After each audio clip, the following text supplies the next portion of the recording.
When it comes to high fashion, originality is supposedly everything, but Virgil Abloh somehow managed to build a billion-dollar fashion brand by doing the complete opposite.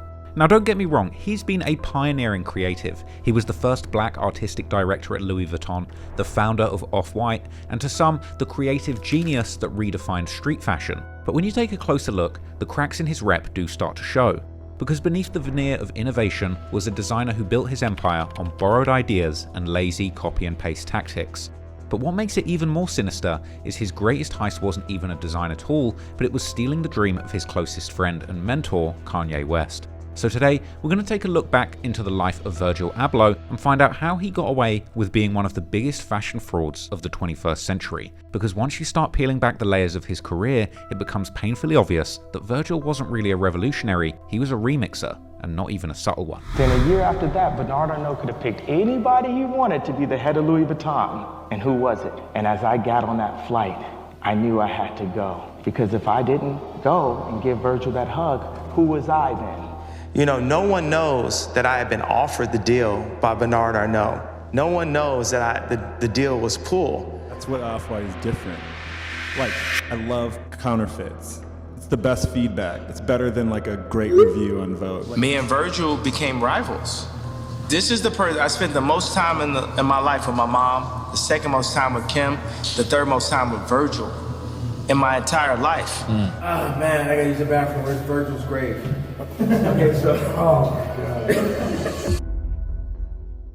Shout out to today's sponsor, the masters of male grooming, Manscaped. Let's get it. If you don't get Manscaped, you gon' need a Band-Aid. Helping 12 million men with their grooming is their Manscaped. Performance Package 5.0 Ultra Grooming Set sets the standard and precision is the best that you can get. The Lawnmower 5.0 Ultra Body Groomer has skin-safe attachments that make it safe when you maneuver. A classic blade for trimming cuts through thick hairs with no pain.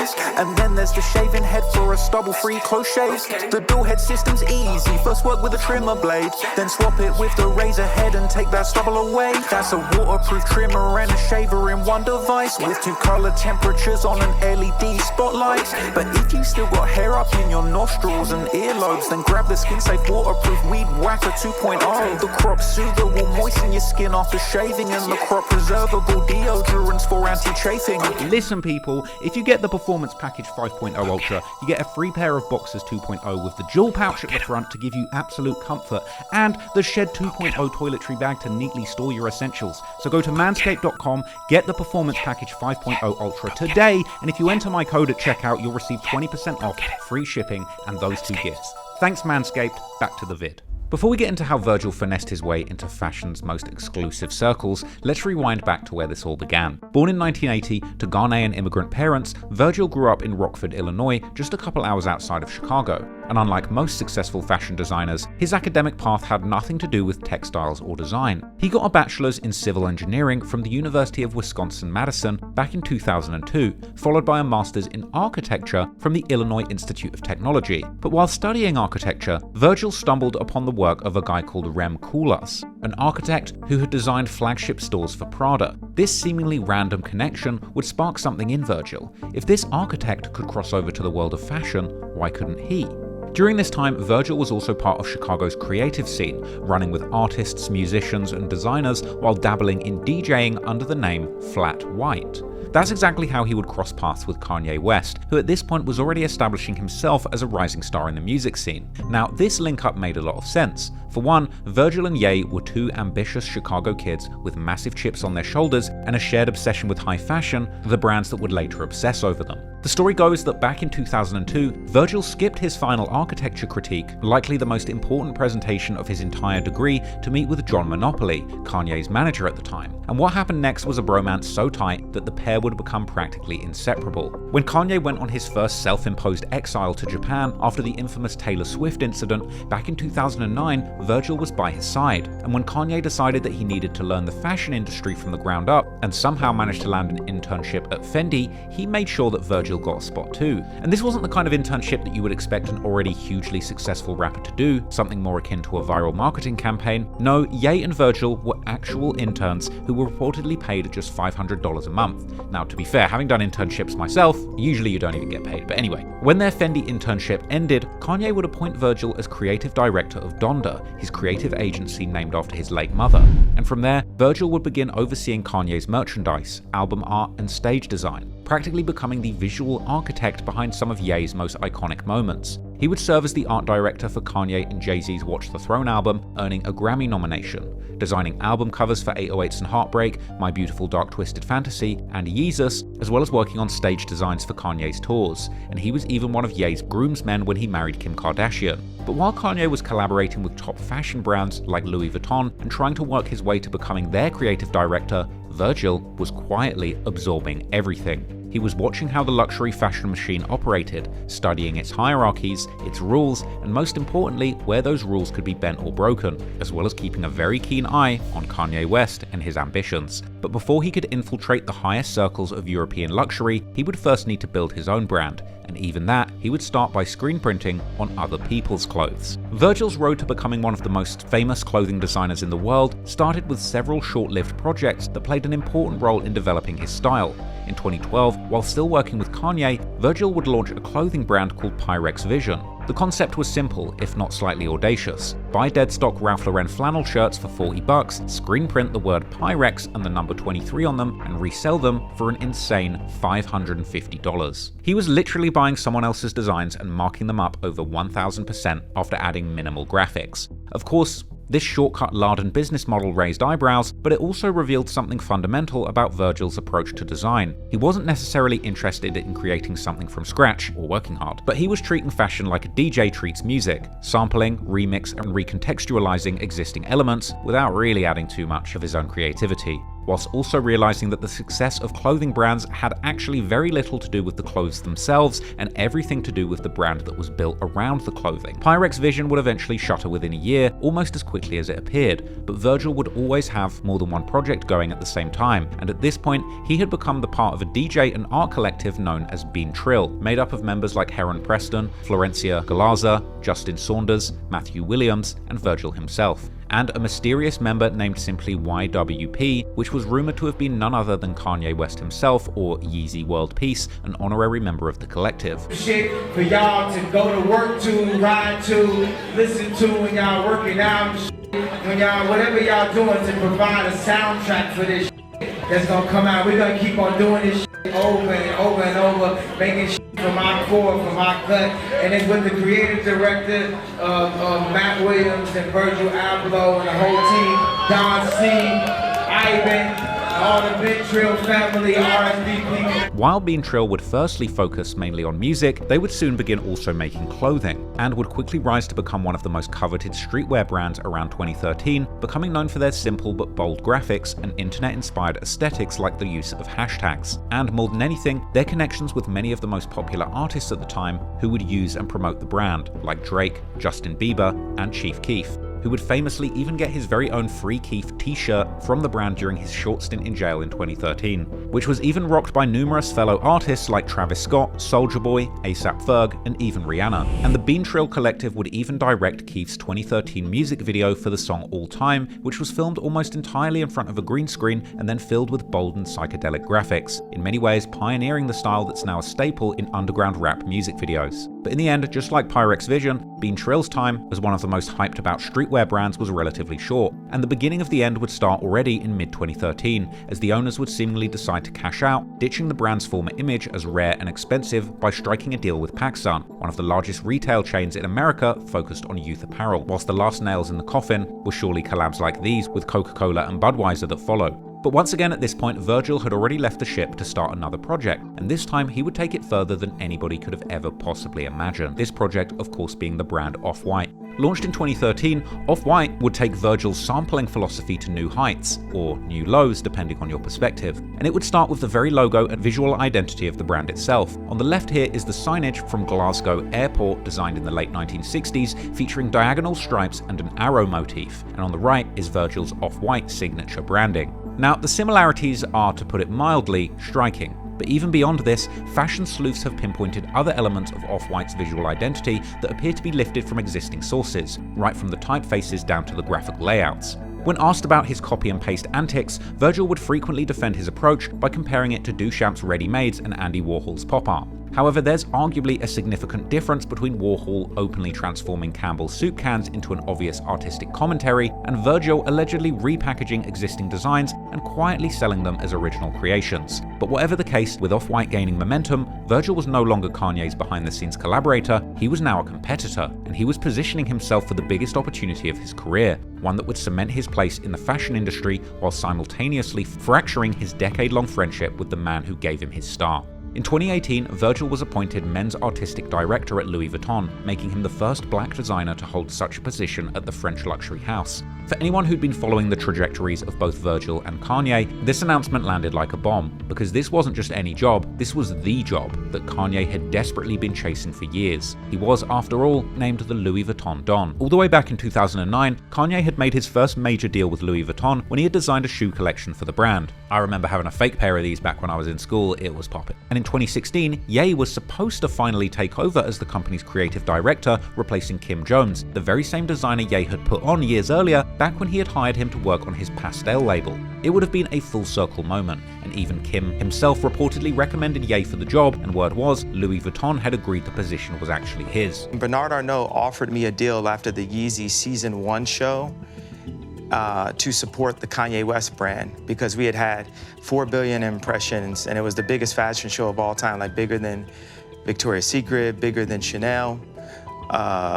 So Bernard Arnault had a meeting with me and looked me eye to eye and shook my hand and said, I'm going to do the Kanye West line. This was happening during a time when Kanye's Yeezy brand with Adidas was already exploding in popularity, revolutionizing both the sneaker market and Ye's bank account. His shoes were selling out instantly, reselling for thousands, and turning him into one of the most successful designer entrepreneurs in the fashion industry. But despite building what would eventually become a billion-dollar empire with Yeezy, Kanye still craved legitimacy from the fashion's old guard. No amount of commercial success seemed to satisfy his desire for acceptance from the elite fashion world that had long dismissed him. But then, the 2016 breakdown happened. To give y'all my truth, even at the risk of my own life, even at the risk of my own success, my own career, I've been sent here to give y'all the truth. Jay-Z called me, bro.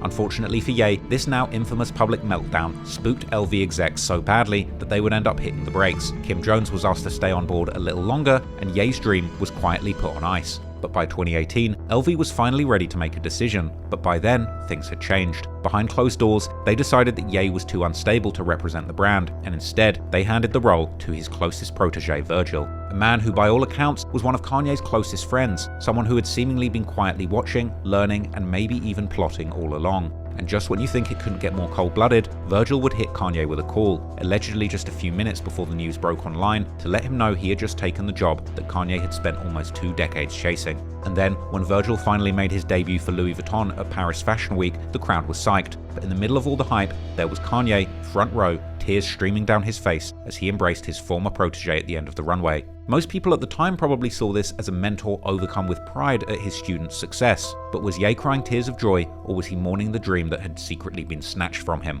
The dark truth, like most things with Kanye, is probably all of the above. In that moment, he seemed to embody the conflict at the core of their relationship, formed from years of friendship and camaraderie, but also fierce competition, and ultimately jealousy and betrayal, as Kanye himself would later admit. At Louis Vuitton, it was impossible to deny Virgil's commercial impact. For one, his pieces were flying off the shelves fast, but also, Virgil's history of combining streetwear and high fashion helped LV reach a younger demographic while maintaining its prestige positioning. And while Ye's Yeezy shoes with Adidas were undeniably crushing it at the time, his broader fashion ambitions, particularly with the Yeezy clothing, was still hitting roadblocks after LV curved him and embraced Virgil instead. However, as time went on, it became clear that even after reaching the pinnacle of success, Virgil never grew out of his copy and paste habits, and as we'll soon see, it was only a matter of time before this habit would eventually catch the attention and ire of other fashion creators. The first major heat Virgil caught for alleged plagiarism came shortly after his debut runway collection with Louis Vuitton, but the allegations concerned his own brand Off-White. In July 2018, Norwegian sportswear brand Helly Hansen sued Off-White for jacking their trademark diagonal stripe pattern that they had been using for 40 years, demanding Off-White destroy all products with those stripes and pay them damages. Some Virgil fans tried to dismiss the lawsuit, pointing out that diagonal stripes are common in fashion, but this missed the point entirely. The issue wasn't just about stripes, it was about Virgil's habit of constantly lifting existing designs with minimal changes and passing them off as a revolutionary. So while his supporters would claim his genius was in repackaging ideas with an unmatched intensity, it was impossible to shake off the fact that this was laziness at best and theft at worst. Because if you strip away the buzzwords and industry jargon like repackaging and recontextualization, what you're left with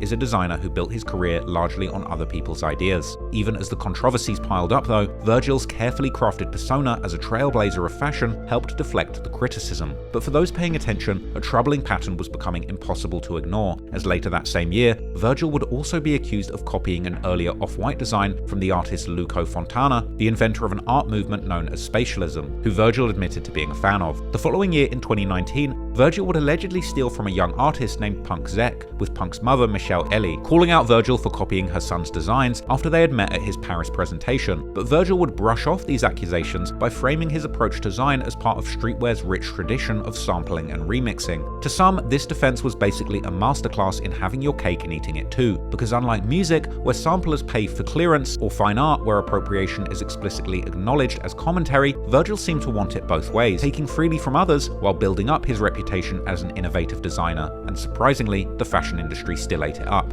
However, about a year later, Virgil would find himself knee-deep in another controversy, this time with Belgian designer Walter van Beirendonck, who again would straight up call out Virgil for directly copying patterns and designs from his fall 2016 collection, and this time using them in his Louis Vuitton Spring-Summer 21 collection. Both designs featured men's suits in primary colours with figure lines attached to the front of the jackets. Van Beirendonck would blast Virgil in the Belgian media, essentially calling him a talentless hack who couldn't create an original design to save his life. He would go even further as throwing a jab on Instagram with an outfit that simply read, "I hate copycats." In response, Virgil would claim his Louis Vuitton collection was inspired by the brand's own 2005 menswear show under Marc Jacobs, not Van Beirendonck's work. But fashion insiders quickly noted that the similarities to Van Beirendonck's designs were far more striking to any connection to LV's archive. The controversies would continue in 2021 when Walker Wear, a streetwear brand that had been dressing hip-hop royalty since the early 90s, would file another lawsuit against Off-White for allegedly plagiarizing their logo. According to the lawsuit, Virgil replicated a jacket design that they'd been using for almost 30 years and slapped a price tag of over $2,000 onto it. It seemed that there was an all too familiar pattern with Virgil's work, often feeling like a sophisticated game of spot the reference. But interestingly, when most designers get caught copying like this, they hide, deny the allegations, or even lawyer up. But Virgil didn't do any of that. Instead, he developed an entire philosophy around appropriation, essentially turning plagiarism into a whole design style. He called it the 3% rule, the idea that you only need to change something by 3% to make it your own. Then I have my sort of like 3% approach. Right now, I'm only interested in editing something 3% from its original form. I'm basically tired. I might be too old, but... Virgil would also compare himself to a DJ sampling music or a hip-hop producer chopping up old records, repeatedly defending his methods by saying his strength was in selection and recontextualization rather than pure creation. Now, this approach might work fine for an art school thesis, but when you're charging over $2,000 for a hoodie with someone else's design elements, things can get murky real fast. But just like with the time of Pyrex Vision, Virgil just didn't seem to care. And while his design fraud game was a hotly debated topic on the fashion scene for years, Ye's silence was deafening, at least until Virgil tragically lost his battle to cancer in 2021, at which point Kanye would finally break his silence, with all that hurt and bitterness that he'd kept inside eventually exploding out into the public eye. Years following Virgil's Louis Vuitton appointment, Kanye would maintain a public front of support for his former mentee. In fact, Kanye would consistently express pride in seeing someone from his circle achieve what had once seemed impossible for black designers, even though he was hurt about losing his creative director as well as his Louis Vuitton deal. So the hurtful part was they agreed to support my clothing, and guess who was one of my designers? Virgil. Then they didn't do the deal. They would also both go from success to success, Virgil with Off-White and Louis Vuitton, and Kanye with his Yeezy empire with Adidas, which would end up making him a billionaire in 2020. The same year, he would also strike a very lucrative deal with Gap, finally giving him the kind of creative leadership in fashion that he was promised years earlier. But keep it real, Gap ain't no Louis Vuitton. Then, after Virgil would pass away in November 2021, it would take even a year for Kanye's world to begin crumbling too, as his Twitter rants would bring an end to his partnerships with Adidas and Gap, and whatever was going on with Kanye, it would seemingly either change his his feelings towards his old friend, or begin to finally bring out his true feelings towards Virgil that he had been bottling up all these years. And this would culminate in Ye's recent outbursts, as he would take to X on multiple occasions to air out his frustrations, saying, "Virgil let me down," and simply F Virgil. He would go on to drop the now infamous betrayal list, where he put everyone from his own kids to former collaborators on blast, and sitting right at the very top of that list was Virgil's name. These outbursts would also continue on streams that Ye would do too. In another stream, the diss would get even darker. Niggas who go against me be dead, bro. Niggas who steal from me, bro. Look at Virgil, he dead, bro. Who steal from me and try to take the king position, be dead, bro. Ah, man, I gotta use the bathroom. Where's Virgil's grave? Okay, so, oh my God. One of the people that Virgil, like, changed their lives is gonna come after you, so that means no one's coming after you. And when asked about it in interviews, Kanye would double down with the story that we've now heard multiple times. The Louis Vuitton position was supposed to be his, that Virgil knew it, and just to twist the knife, that he went behind his back anyway. Now, whether Virgil actually betrayed Kanye maliciously or simply accepted an opportunity that had been handed to him is something that he took to the grave. But what's clear is that his decision to accept the job that had once been Kanye's dream left wounds that never healed. So where does this leave Virgil's legacy? Was he a visionary who democratized fashion and broke barriers for black designers, or was he an opportunistic copycat who built an empire off the back of other people's ideas? The truth, as always, is somewhere in between. Perhaps more than a revolutionary designer, Virgil was a master marketer who had a deep understanding of branding as a foundational element of fashion. He realized from early on that the power of fashion is all about the story that the clothes are able to tell. Therefore, he wasn't just designing clothes, but building cultural movements. And that approach took him very far, to the point that there's no denying Virgil's impact on the fashion industry. He not only helped break down the artificial barrier between streetwear and luxury, but he became arguably one of the most well-known contemporary fashion designers. And as the first black designer to lead a major European luxury house, he kicked down doors that had long been closed to people who looked like him. For many young designers of color, seeing Virgil at the helm of Louis Vuitton was revolutionary. It was proof that they too could aspire to fashion's highest echelons, but there's also no denying the questions about his originality and integrity. The long trail of stolen design elements is too substantial to ignore, and his 3% rule raises some serious ethical questions about creative ownership in an industry built on original ideas. And perhaps even worse, he managed to convince young designers that ripping off other people's designs was not just acceptable, but downright clever. Everyone talks about Virgil. He has that 4% rule. You see something you like, you change it 4%. Do you live by that? I live by that. I f with Virgil, but I think I'm gonna do it better than Virgil because they call it a 2% rule. I call it take that shit. So yeah, some might say branding him a straight up fraud is harsh, but there's no doubt that he played fast and loose with the concept of originality, relying on his charisma, connections, and marketing savvy to paper over the cracks in his design credentials. Virgil, at the end of the day, was a master marketer, a dog designer, and a fickle friend.